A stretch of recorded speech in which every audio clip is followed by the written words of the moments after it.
Assalamualaikum warahmatullahi wabarakatuh.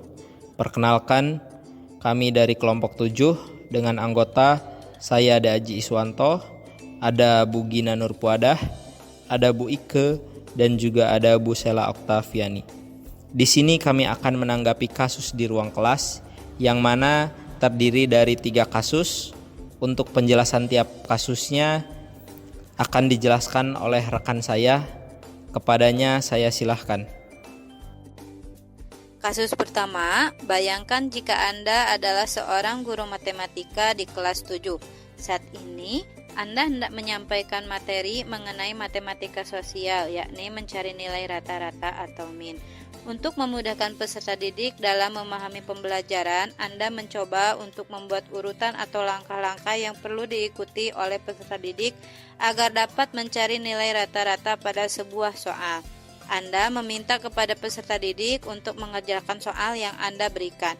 Hasilnya, peserta didik mampu mengerjakan dengan benar, sesuai dengan langkah-langkah yang Anda siapkan. Beberapa saat kemudian, Anda meminta kepada peserta didik untuk mengulangi soal yang sama tanpa melihat urutan pekerjaan, dan peserta didik mampu mengerjakan dengan benar. Pertanyaan pertama, menurut Anda, apa yang membuat peserta didik mampu mengerjakan soal dengan baik pada percobaan kedua tanpa melihat urutan atau langkah pengerjaan soal? Jawabannya adalah peserta didik mampu mengerjakan soal dengan baik karena mereka telah mencapai pemahaman yang lebih mendalam terkait konsep mencari nilai rata-rata atau min dari percobaan pertama. Yang kedua, peserta didik telah memahami konsep dasar di balik perhitungan rata-rata. Metode yang diterapkan dapat mencerminkan pendekatan konstruktivisme dalam pembelajaran matematika, di mana peserta didik aktif terlibat dalam membangun pemahaman mereka sendiri. Pertanyaan kedua, sebagai seorang calon guru, dalam kegiatan belajar yang seperti apa metode di atas dapat diterapkan? Pendekatan pembelajaran berbasis masalah atau PBL, di mana peserta didik dihadapkan pada masalah nyata dan diberi kebebasan untuk mencari solusi. Teori Vygotsky yang dikenal sebagai teori pengembangan proksimal atau zona perkembangan proksimal atau ZPD menekankan peran penting interaksi sosial dan pengaruh budaya dalam perkembangan kognitif anak. Menurut Vygotsky, kemampuan anak tidak hanya ditentukan oleh perkembangan individu tetapi juga oleh interaksi mereka dengan lingkungan sosial dan budaya. Beralih pada kasus yang kedua. Rina adalah seorang guru di kelas 1 sekolah dasar.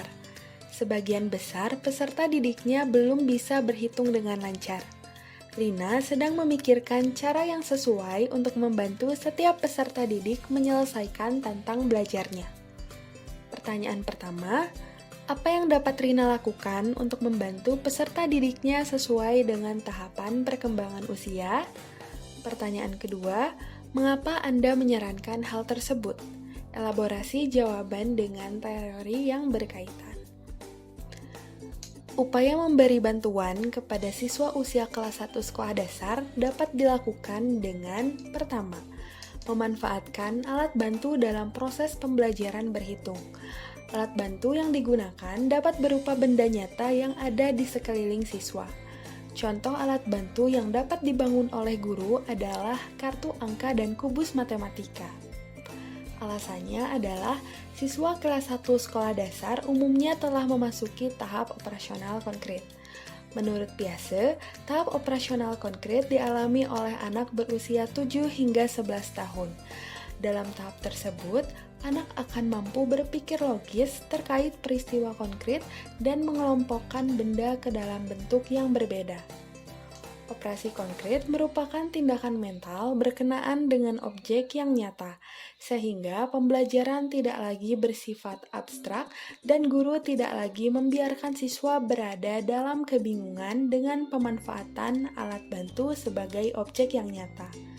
Dengan demikian, maka langkah yang dilakukan Ibu Rina akan memenuhi syarat pembelajaran untuk siswa kelas 1 sekolah dasar. Upaya yang kedua adalah dengan menggunakan model permainan yang melibatkan gerak motorik kasar siswa dalam proses berhitung. Permainan dapat difasilitasi dengan jalur angka. Siswa dapat melompat dari angka satu ke angka lainnya sambil berhitung menyebutkan angka matematika. Alasannya adalah siswa kelas 1 usia sekolah dasar memiliki karakteristik senang bermain dan bergerak. Dibandingkan dengan orang dewasa, siswa sekolah dasar tidak mampu bertahan untuk duduk dengan rapi dalam waktu yang lama.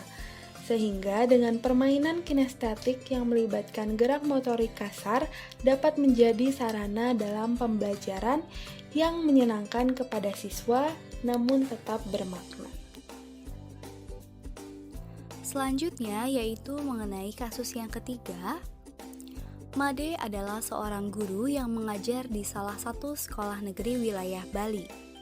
Ia mengampu mata pelajaran bahasa Indonesia. Ia hendak mengajarkan materi teks deskripsi pada peserta didiknya.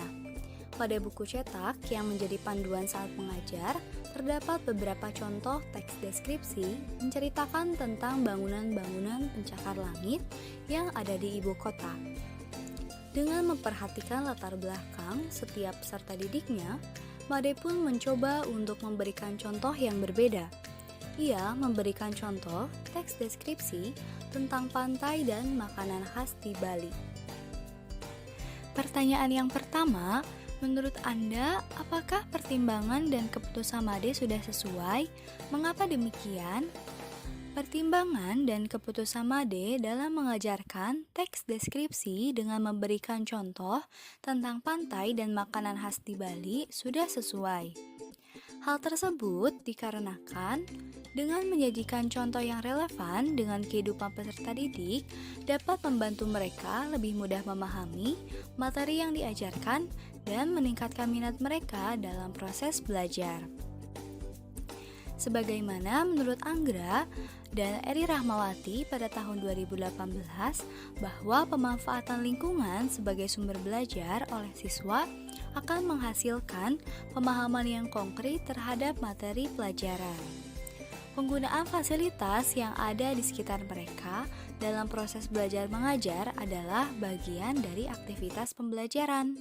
Memanfaatkan lingkungan sebagai sumber pembelajaran membantu siswa dalam memahami materi pembelajaran, mengenal lingkungan sekitar.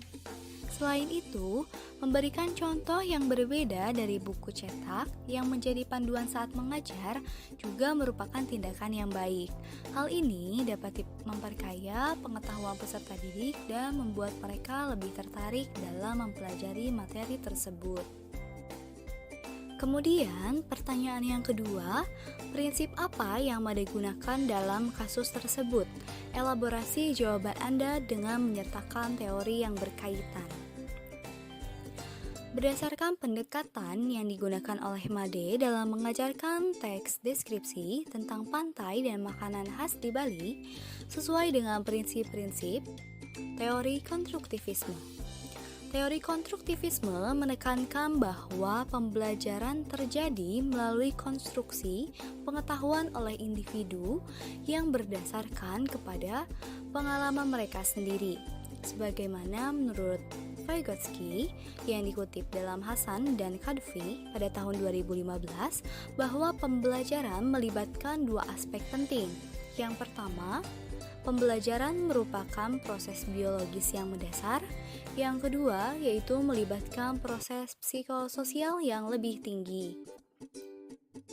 Dengan memberikan contoh teks deskripsi yang terkait dengan lingkungan peserta didik, Made memfasilitasi proses konstruksi pengetahuan yang berpusat pada pengalaman hidup mereka, sehingga peserta didik dapat menjadi lebih aktif dalam membangun pemahaman mereka tentang teks deskripsi dengan mengaitkan materi pembelajaran dengan pengalaman pribadi mereka. Terima kasih atas perhatiannya. Mohon maaf apabila ada kesalahan. Saya tutup. Billahi taufik wal hidayah. Wassalamualaikum warahmatullahi wabarakatuh.